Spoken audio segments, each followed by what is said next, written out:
Sir अभी बात करते हैं महेंद्रगढ़ की मूलभूत सुविधाओं की। आपकी तो दुकान है सतनारी चौक पर, आप देख रहे हैं कि पेरिफेरल रोड्स बने हुए हैं। सरकार ने एक से एक बढ़कर महेंद्रगढ़ को न सिर्फ महेंद्रगढ़ बल्कि चंडीगढ़ बना दिया है, तो इसके बारे में क्या कहेंगे?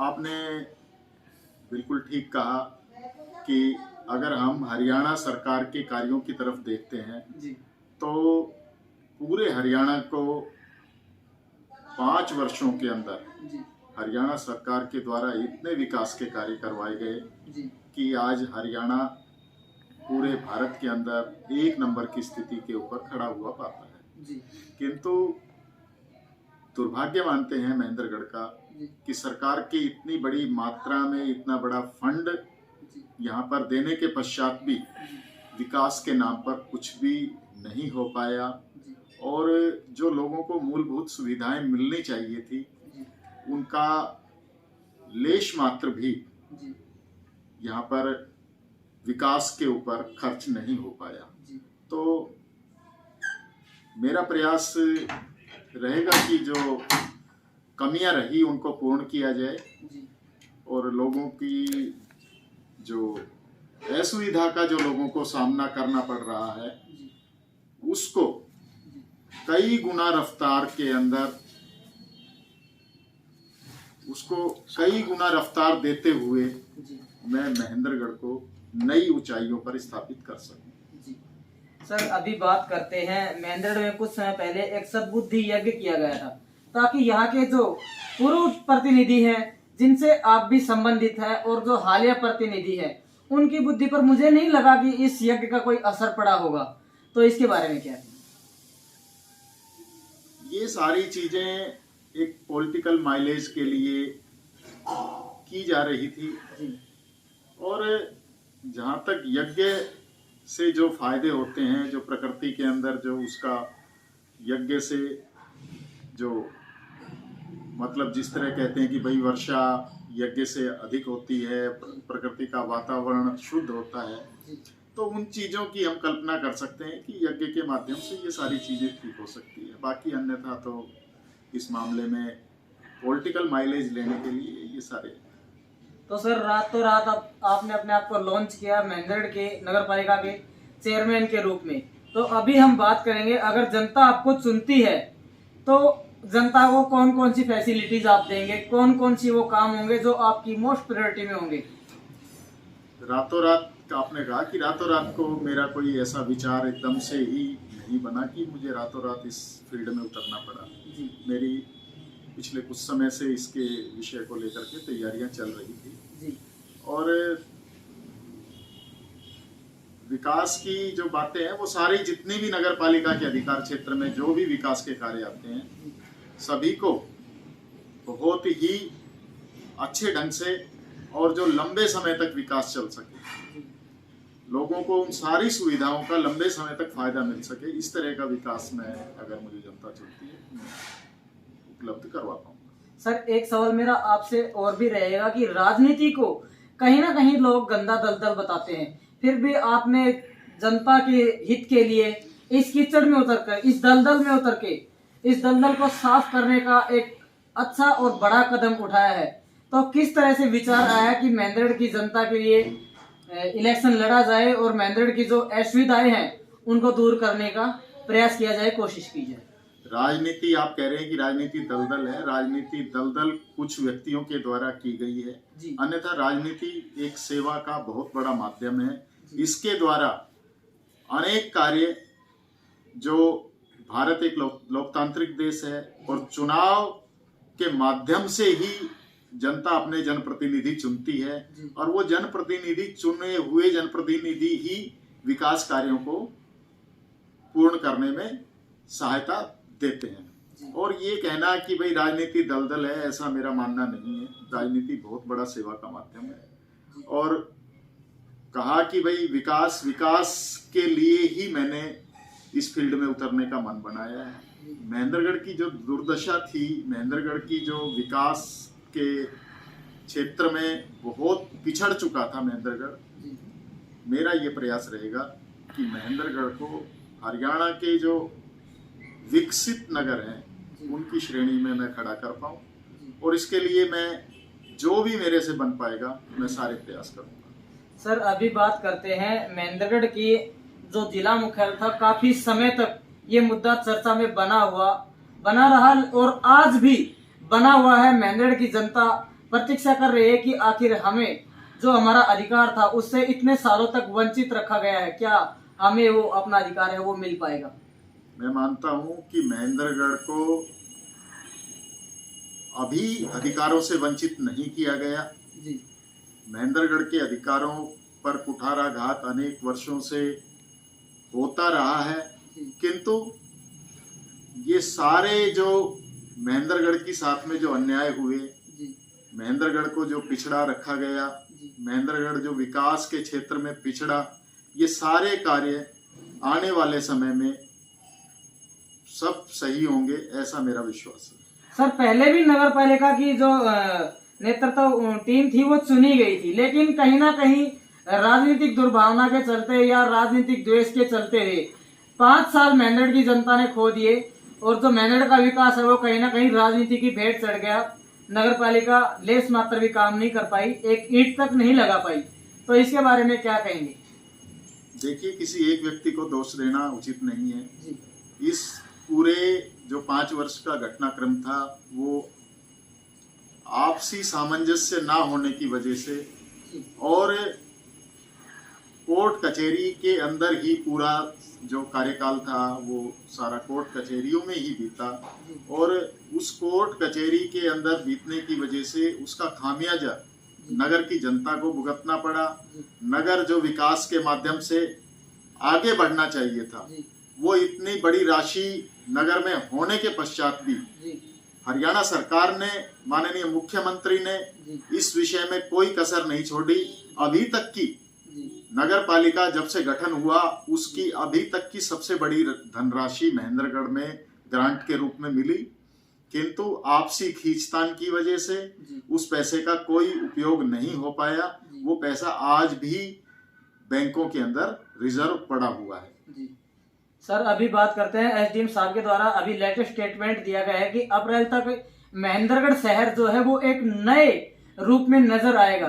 तो क्या आपको लगता है कि महेंद्रगढ़ का जो इतने सालों से जिस चीज का इंतजार जनता कर रही थी अभी तक नहीं हो पाया, क्या इतने कम समय में संभव है और हो पाएगा? जहां तक मैं समझता हूं कि एसडीएम माननीय दिनेश कुमार जी एक बहुत ही सुलझे हुए और सक्षम अधिकारी हैं और प्रशासक के रूप में उनके पास में नगर का दायित्व भी आया हुआ है। तो मैं जहां तक एसडीएम साहब को समझता हूं, एसडीएम साहब जो कहते हैं उसको पूरा करके दिखाएंगे, हमें इसी चीज की आशा है जी। अगर राजनीतिक हालातों पर गौर करें तो होता क्या है कि जैसे ही कोई नेता हमारे सामने आता है और अगर हम उसे चुनते हैं तो वो कहीं ना कहीं जो बड़े नेता होते हैं, चाहे सेंट्रल लेवल की बात कर ली जाए, चाहे स्टेट लेवल की बात कर ली जाए, उनकी गोद में जाके बैठ जाते हैं और जनता है वो पिसते ही रह जाती है। जनता को वो उम्मीदें, वो काम नहीं हो पाता जिन उम्मीदों को करके जनता प्रतिनिधि को चुनती है। तो क्या आप भी ऐसा करेंगे या फिर क्या विचार है इसके बारे में, क्या कहेंगे? देखिए कि बिना सहयोग के आप ऐसा सोचते हैं कि भाई नगर पालिका प्रधान कोई चुना गया और वो अपनी मर्जी से कुछ प्लानिंग तो कर सकता है, लेकिन फंड के लिए और जो राशि है बिना फंड के तो कोई विकास कार्य संभव नहीं है। तो हमें ऊपर, चाहे वो विधायक हैं या एमपी हैं या कोई मंत्री महोदय हैं या माननीय मुख्यमंत्री हैं, तो उनकी सबकी सहायता की हमें आवश्यकता पड़ती है और उनके सहयोग के बिना विकास संभव नहीं हो पाता। तो ये गोद में बैठना, ये कहना, तो इनको तो मैं उचित नहीं मानता। सभी के सहयोग से, चूंकि हरियाणा सरकार एक बहुत ही सक्षम नेतृत्व हरियाणा के पास में है, माननीय मुख्यमंत्री जी के नेतृत्व में हरियाणा दिन रात तरक्की कर रहा है और आगे भी इसी तरह से जो तरक्की में महेंद्रगढ़ पिछड़ गया था उसके अंदर भी तरक्की के नए आयाम स्थापित हो सकेंगे, ऐसा मेरा मानना है। सर अगर देखते हैं तो महेंद्रगढ़ के विकास की ओर देखा जाए तो अभी जो हालिया जो विधायक हैं वो अपोजिशन पार्टी में है और जो पूर्व विधायक हैं वो फिलहाल सत्ता में नहीं है। तो जनता अगर समस्या लेके पूर्व विधायक के पास जाती है तो कहते हैं कि मैं सत्ता में नहीं हूँ, अगर हालिया विधायक के पास जाते हैं तो वो बोलते हैं मैं सत्ता में नहीं हूँ। तो ऐसे में जनता का क्या हाल, जनता किसके भरोसे? देखिए, जो आपने पूर्व विधायक के बारे में कहा जी, वो तो सच्चाई है, उसके बारे में हम क्या कह सकते हैं कि वो वाकई में सत्ता में नहीं है। लेकिन आधी पावर तो एक कैबिनेट मिनिस्टर के बराबर है ना। वो जितनी उनके पास में शक्तियां हैं वो सारी शक्तियों का प्रयोग महेंद्रगढ़ के विकास में सतत कर रहे हैं और करते रहेंगे। और बाकी दूसरी पार्टी के विधायक हैं उनके बारे में मैं कुछ ज्यादा नहीं कहना चाहूंगा, किंतु जो रामविलास जी शर्मा हैं उनका महेंद्रगढ़ के विकास के बारे में हमेशा अच्छा पॉजिटिव रहे हैं और आगे भी रहेंगे। कोई सवाल है आपका? सर 5 साल पूर्व विधायक है, सत्ता में रहे हैं महेंद्रगढ़ से, प्रदेश में भी और केंद्र में भी उनकी सरकार थी, तो महेंद्रगढ़ के अंदर क्या कुछ विकास कार्य हुआ बता सकते हैं? 1-2 गिना सकते हैं आप दर्शकों को?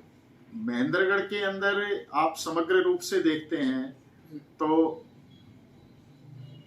जो नगर को छोड़ करके, नगर चूंकि आपसी खींचतान का शिकार रहा, लेकिन हम आसपास के क्षेत्र में देखते हैं तो गांव के अंदर सड़कों की स्थिति बेहतर है।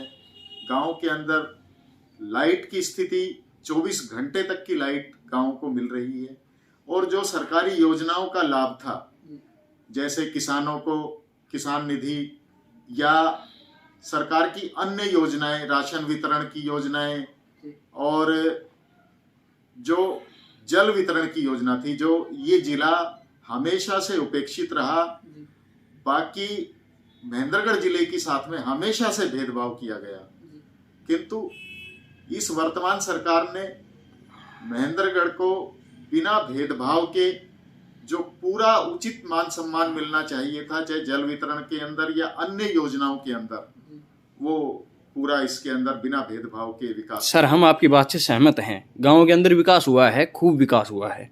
अब कोई बाहर का व्यक्ति आता है, जैसे कि रोहतक का आता है या दादरी का आता है या अदर साइड जैसे करनाल, जिसको आगे जाना होता है तो वो मेन रास्ते से होके जाएगा, न कि गाँव से होके। और जो मेन रास्ते की हालात देखता है, मार्केट के अंदर जाता है, तो वो ये कह पाएगा कि महेंद्रगढ़ के अंदर विकास हुआ है। इस विषय में आप हरियाणा सरकार को दोष नहीं दे सकते। हरियाणा सरकार की ड्यूटी थी कि महेंद्रगढ़ के विकास के लिए राशि का आवंटन करे, वो उसने किया। और आप सड़कों की स्थिति देखते हैं तो महेंद्रगढ़ जिले के चारों तरफ इतने बड़े हाईवे और इतने बड़े मेगा प्रोजेक्ट जो सड़कों को लेकर थे, मेडिकल को लेकर थे और जो औद्योगिक विकास को लेकर के थे, वो सरकार ने अपने वादे के अनुरूप उससे बढ़कर के काम किया। सर मेडिकल कॉलेज तो नारनौल चला गया और बिल्डिंग भी बन के तैयार हो चुकी है। हाँ बिल्कुल, मैं मानता हूँ जिला महेंद्रगढ़ ही है और हर जगह हर स्टेप पे सरकार कुछ ना कुछ हर जिले को, हर तहसील को कुछ ना कुछ देने का प्रयास करती है। सर आप सरकार का इतना वर्तमान में देखते हैं तो एक बहुत बड़े हॉस्पिटल का निर्माण सरकार के द्वारा। सर आप हर मुद्दे के ऊपर बीजेपी सरकार है उसका बचाव कर रहे हैं, हर सवाल के ऊपर उसका बचाव कर रहे हैं। एक बड़ा सवाल, बड़ा मुद्दा चला हुआ था IMT खुड़ाना, जो अभी तक प्रोजेक्ट है वो अधर में लटका हुआ है। लोगों को आस भी नहीं है कि वो IMT खुड़ाना प्रोजेक्ट आएगा या नहीं भी आ पाएगा, उसके बारे में क्या कहना है? बिल्कुल, IMT प्रोजेक्ट में देरी हो रही है, वो इस क्षेत्र के लिए उचित नहीं लगती, किंतु वो प्रोजेक्ट अभी सरकार की पाइपलाइन में है और पूरे सभी सामाजिक संगठन और हमारे पूर्व शिक्षा मंत्री जी भी उसके लिए प्रयासरत हैं। और आशा और विश्वास के साथ मैं कह सकता हूं कि सरकार इस प्रोजेक्ट को शीघ्र ही पूरा करेगी। और जो हाईवे में जो अपने सामने से जो हाईवे निकलता है, जिसकी स्थिति के बारे में आप बता रहे थे, इस हाईवे के बारे में भी सरकार गंभीर है और फरवरी मास के अंदर इसके टेंडर की प्रक्रिया शायद चालू हो जाएगी। सर जनता में एक मुद्दा और चर्चा का विषय बना हुआ है और शायद आपसे भी छुपा हुआ नहीं है। अभी हमने महेंद्रगढ़ के हालातों पर चर्चा की और आपने भी अच्छे से जवाब दिया, लेकिन अभी बात करते हैं पूर्व शिक्षा मंत्री रामविलास शर्मा की। कोठी के लिए जो रास्ता जाता है रोड से, कहीं ना कहीं वो आज चकाचक है, 1 नंबर की गली वहां पे बना दी गई है। तो क्या उस समय पर नगर पालिका या फिर अफसरशाही वो आड़े नहीं आई? क्या आपको नहीं लगता कि अब जो अफसरशाही है उसके ऊपर राजनीति हावी है?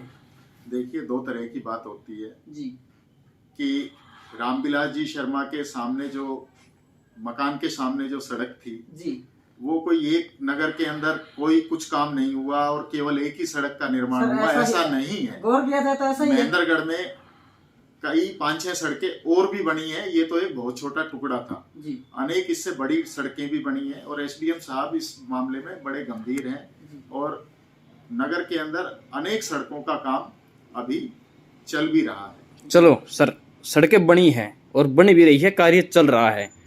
आपके घर के बाहर के पास से जो सड़क जाती है सतनाली चौक से ब्रह्मचारी सब्जी मंडी की तरफ, क्या आपको लगता है इस सड़क का जो कार्य है वो पूरा हो चुका?